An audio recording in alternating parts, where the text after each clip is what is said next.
ప్రత్యేక హోదా, ప్రత్యేక ప్యాకేజీలు, విశాఖ ఉక్కు తదితర అంశాలపై ప్రస్తుత పార్టీలు ఎందుకు మాట్లాడటం లేదని విభజన హామీల సాధన సమితి అధ్యక్షుడు చలసాని శ్రీనివాస్ ఆరోపించారు.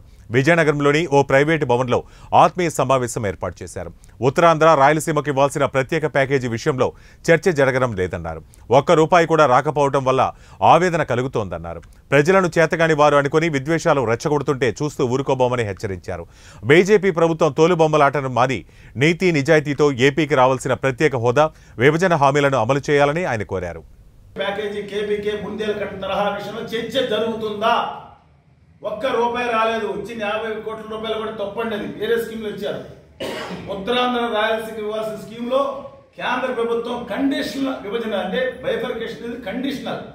ఈ హామీలు అమలు చేస్తామని చెప్పిస్తే ₹1 కూడా ఉత్తరాంధ్ర, రాయలసీమ నిధులు రాకపోయినా దాని మీద చర్చ జరుగుతుందా? దయచేసి మీ అభ్యర్థులను వచ్చే వాళ్ళని ప్రశ్నించండి. మీరు దేని మీద మీ సాటిస్ట్ సైకోలు మాకెందుకండి?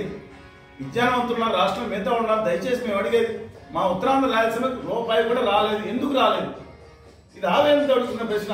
మీరు ప్రత్యేక విభజన హామీల మీద ఎందుకు మాట్లాడట్లేదు? అలాగే స్టీల్ ప్లాంట్ అమ్మకం చేస్తూ ఉంటే కనీసం ఎందుకు మాట్లాడట్లేదు? ఇవాళ మిత్రులు చెప్తారు, కోవాడ అణు వ్యర్థాలను తీసుకొచ్చే భూగర్భంలో సొరగంతో ఇదే ఇక్కడ అమాయకమైన ప్రజలని చెప్తే దాని గురించి ఎందుకు మాట్లాడట్లేదు? ఏమన్నా జరిగితే ఇక్కడ కనీసం 34 లక్షల మంది ప్రజలకు ఏం జరుగుతుంది? అత్యంత ప్రమాదకరమైన సంగతి జరగడం జరిగితే అమాయకులు నోట్లు అంటే చిన్న ఏమన్నా తెలియదు అనుకుంటారు ఇక్కడ ప్రజల్ని. శ్రీకాకుళం సాయుధ పోరాటం జరిగింది. చేత కాని వాళ్ళు కాదు ఇక్కడ. మీరు ఆ పిత్తూరని ఇంకోటి కూడా అల్లు సీతారామరాజు పోరాటం చేసిన వాళ్ళు. ఇది ఈ ప్రాంత హక్కుల పట్ల, ఆత్మగౌరవం పట్ల, సంస్కృతి పట్ల కేంద్రంలో ఉండే గుమా వ్యాపారులకి, ఆ పార్టీలకు ఓటు వేయకండి కోరుతున్నాం. అంటే ఉత్తర భారతీయ జనతా పార్టీ ఖచ్చితంగా చెప్తున్నామండి. కనీసం వాళ్ళ కోసం నేను ఒకటి అడుగుతున్నా. నాకు అభిమానం ఉందండి. ఎవరంటే చంద్రబాబు నాయుడు గారన్నా, జగన్మోహన్ రెడ్డి గారన్నా, కళ్యాణ్ గారన్నా, శ్రీనివాస గారు గారన్నా, రామకృష్ణ గారన్నా, తెలుగు జాతి పెట్టులాడు.